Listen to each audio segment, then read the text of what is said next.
everyone, it's Mona here at CraftKlatch, and today I'm going to do a little chit chat with CraftKlatch and a little tips and troubleshooting with resin. I get asked a lot of questions about resin, and I thought maybe it would be worthwhile to address it to everybody as a whole instead of just doing it individually one by one, because I get a lot of the same questions, so maybe this will help out.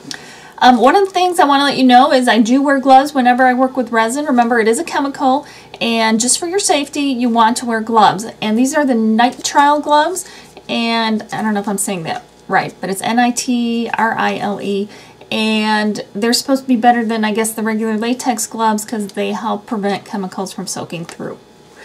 I believe that's the whole idea behind them. So that's what I use. They come in the blue, they come in like the whitish grayish color. You can buy them at Costco, Walmart, Walgreens carries them, a lot of different places carry them.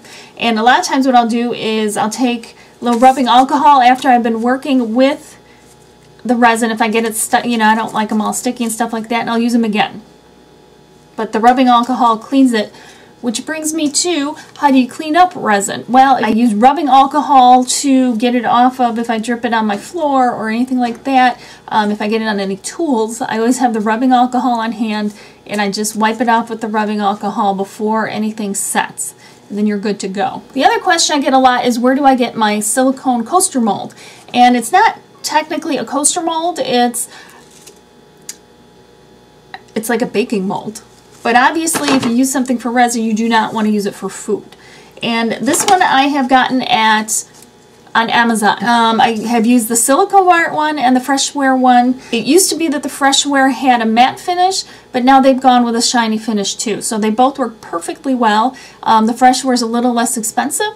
And I try to, when I'm linking it in my blog, because you'll always find it linked in my blog, I try to go with the least expensive one available, but the prices change on Amazon, so always make sure that you check to see where you can find the least expensive one. So in some of the older blog posts, you might see one that's more expensive. Always check. When you go on Amazon, you know, you can click on it, and then sometimes it'll give you other suggestions of similar items. Always check that out. Always check to find the best deal for you.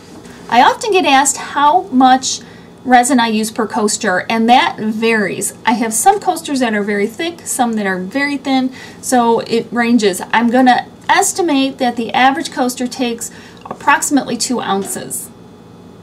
But if you're adding glitter, that's going to make your coaster thicker. If you're putting on like something thicker, you're going to need to use more resin to make sure that you cover it. Like if you put like a bean in there or a puffy sticker, if you put something flat in there, you're going to need, you know, less.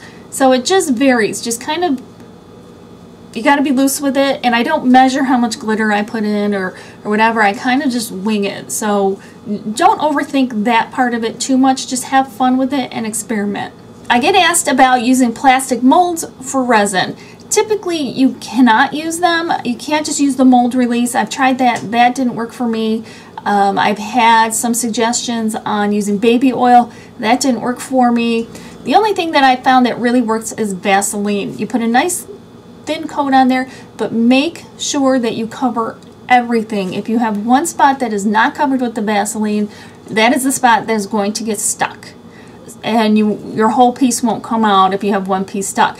And if it's something that might overflow, you might actually put the resin or the Vaseline beyond just the actual cavity that you're pouring the resin into. Just put it over the whole thing. Mod Podge and resin, I get that question too. This is probably, I'm guessing, the typical, most common Mod Podge used. It's the gloss.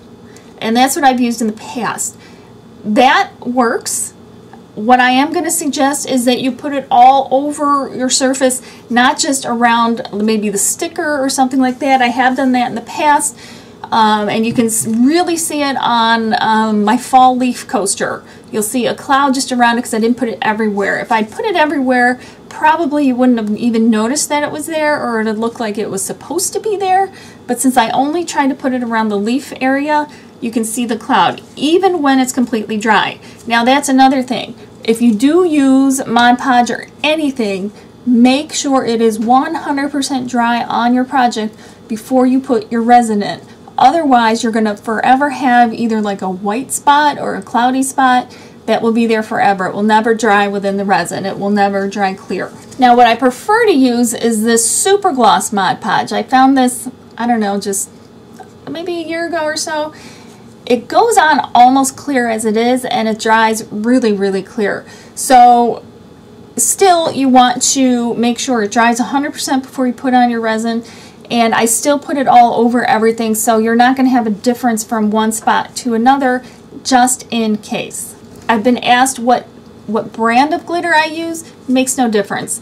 I just buy whatever color I like or whatever's on sale or the least expensive. Sometimes over at Michael's they have like their expensive glitter out front, and then toward the kids in the back section they'll have like some of the chunkier, less expensive glitter back there. That's where I'll go because I can get like a big container for a whole lot less. And Hobby Lobby has a section of really nice, reasonably priced glitter. And then they always have the coupons too, so always take advantage of that. I get a lot of emails and messages about people's resin that didn't set.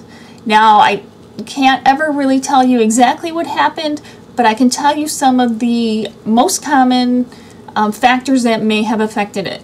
When you measure your resin, and it depends on which resin you're using. So I'm just going to go with like the Easy Cast or the Envirotex Light, which I typically use.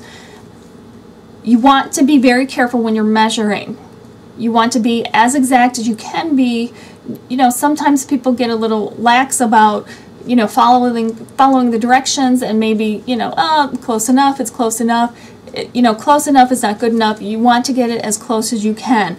You can measure it in a measuring cup. You can measure it in the caps. Sometimes if I'm only doing a little, I'll do like a cap full of each, but I'll try to be really close about how, you know, how I'm measuring it, because it makes a difference. If I'm very loose about it, all of a sudden you'll get something that won't set, and then you'll be very frustrated. So the directions are all in the package. Follow the directions. That's the best way to do it. It says to use 2 cups, you know, and you can get the inexpensive cups that are disposable, like at Walmart, a huge pack of them. The reason they want you to do the 2 cups is that sometimes you can't get to the bottom and scrape it as well as you think you are doing it. So when you pour it, that part will be on top and it'll get mixed in when you mix it a little more in that second cup. So that's why I think that they do that. It's really up to you on how you want to do it, but not measuring correctly and not mixing correctly are probably the typical reasons why stuff isn't setting. And we've all done it. Now there's a couple of other things that might factor into it too. It might be too humid. The resin doesn't like humidity.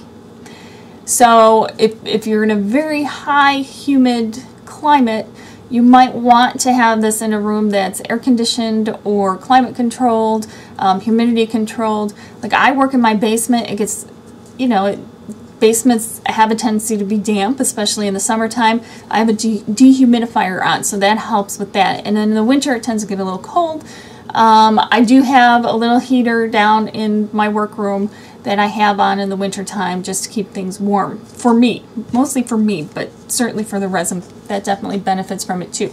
I believe, check in the package, but it might be 70 degrees might be where the ideal temperature is, or 70 and above for it to properly set.